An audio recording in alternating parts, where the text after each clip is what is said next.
Cinema ఓ రంగుల ప్రపంచం. అక్కడ తమకంటూ ఓ స్థానం కోసం ఎంతో మంది ఔత్సాహికులు కలలు కంటూనే ఉంటారు. దర్శకులు, నటులు ఒక్క ఛాన్స్ అంటూ ఎదురు చూస్తూనే ఉంటారు.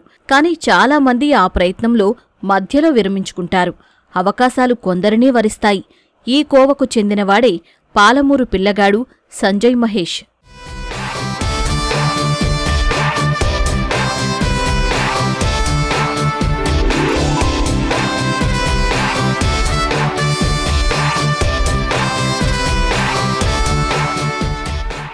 నాగర్ కర్నూలు జిల్లా పెద్దకొత్తపల్లి మండలం ముస్టిపల్లికి చెందిన రాములు, వీరమ్మలకు 7 సంతానం.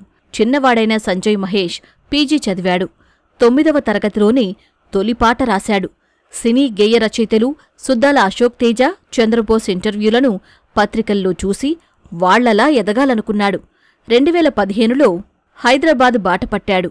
ఫిల్మ్నగర్, కృష్ణానగర్లోని సినిమా ఆఫీసుల చుట్టూ తిరిగాడు. చిత్ర పరిశ్రమలో 4 ఏళ్లు ప్రయత్నించినా అవకాశాలు దక్కకపోవడంతో ఇంటి ముఖం పట్టాడు సంజయ్.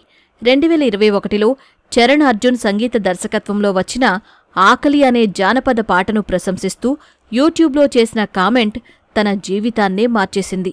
అడ్రస్ తెలుసుకున్న చరణ్ అర్జున్ సంజయ్ని హైదరాబాద్ తీసుకొచ్చి నాగదుర్గ నటించిన నెమలికళ్ళ ఓ దొర అనే పాట రాసే అవకాశం కల్పించారు. నాకు చిన్నప్పటి నుంచే పాటలు రాయడం, నాకు 8th మేబీ 9th క్లాస్లోనే నేను ఫస్ట్ సాంగ్ రాశాను. నేను పాటలు రాయాలని చెప్పేసి నేను ఇండస్ట్రీ కోసం వచ్చి తిరిగినప్పుడు నాకు ఎక్కడ అవకాశం అంటూ ఒక 4 years ఏమో తిరిగాను. వదిలేసి మళ్ళీ వెళ్ళిపోయిన తర్వాత చరణ్ అర్జున్ గారు, మ్యూజిక్ డైరెక్టర్ చరణ్ అర్జున్ గారి ఆకలి అనే పాట దానికి ఒక కామెంట్ పెట్టి దాని నుంచి నేను చరణ్ అర్జున్ గారిని కలవడం జరిగింది. అందులో భాగంగా నేను మొదటి సాంగ్ వచ్చేసి నేను నాగదుర్గ గారిది నెమలికళ్ళ ఓదరు అనే ఒక సాంగ్ రాశాను నేను. దాని తర్వాత చరణ్ అర్జున్ గారు ఇతని లోపల ఏదో ప్రతిభ ఉంది, తెలంగాణ పదాలను బాగా రాయగలుగుతున్నాడు, ఇతన్ని ఎంకరేజ్ చేయాలని చెప్పేసి నన్ను మొదటి నుంచి ప్రోత్సహించేవాడు. నెమలికళ్ళ ఓ దొర పాటతో వరుస అవకాశాలు దక్కించుకున్న సంజయ్ యూట్యూబ్లో శిరీష, పార్వతమ్మ, కళ్ల కింద కాటుకెట్టి వంటి పాటలు రాశారు.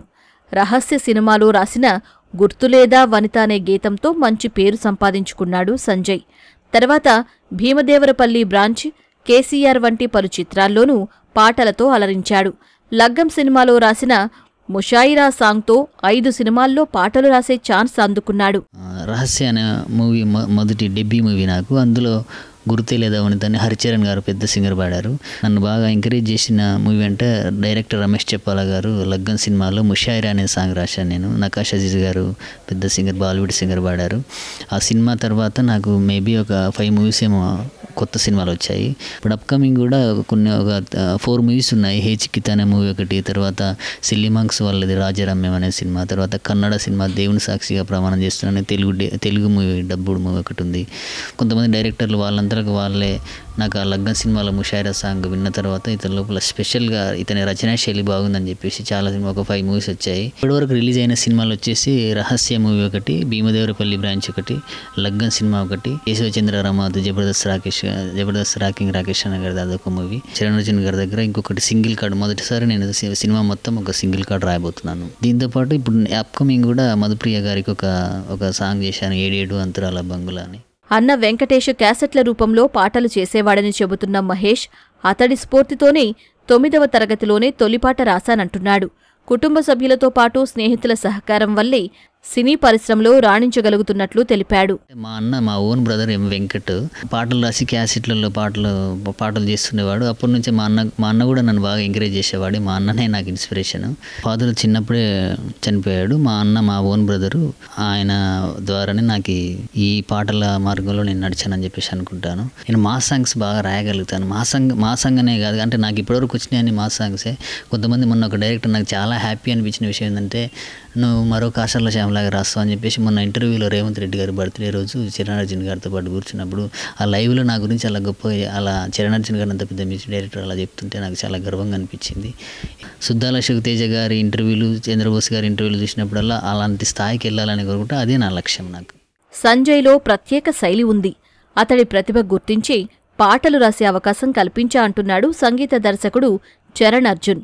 అతడు భవిష్యత్తులో ఉన్నత స్థాయికి ఎదుగుతాడనే నమ్మకం ఉందని చెబుతున్నాడు. చిన్న యూట్యూబ్లో నేను చేసిన ఒక ఆకలి అనే పాటకి కామెంట్ పెట్టాడు మనోడు. చరణ్ సార్ మిమ్మల్ని ఎత్తుకుంటూ వస్తా, ఎప్పటికైనా అతనిలో ఏదో పెయిన్ ఉంది, అతనిలో కూడా ఏదో సామాజిక స్పృహ ఉంది అనేది చూస్తాను నేను ఎప్పుడైనా.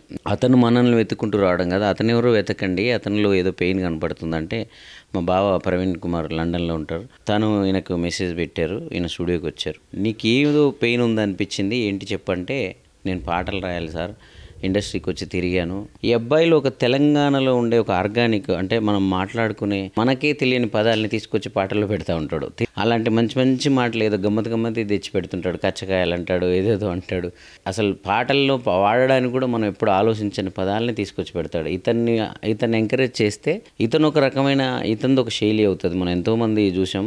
నేను నార్మల్గా వచ్చేదో 4 పాటలు రాసిపోయే టైప్ కాదు వీడు. చాలా మంచి ఆర్గానిక్, మంచి పల్లె పదాలు ఉంటాయి. మనిషి కూడా మంచోడు పాపం. తెలంగాణ యాస కమ్మదనాన్ని పాటల్లో ప్రతిబింబించేలా అద్భుత ప్రతిభ కనబరుస్తున్న సంజయ్ సినీ పరిశ్రమలో గొప్ప స్థాయికి ఎదగాలన్నదే తన జీవితాశయం అంటున్నాడు.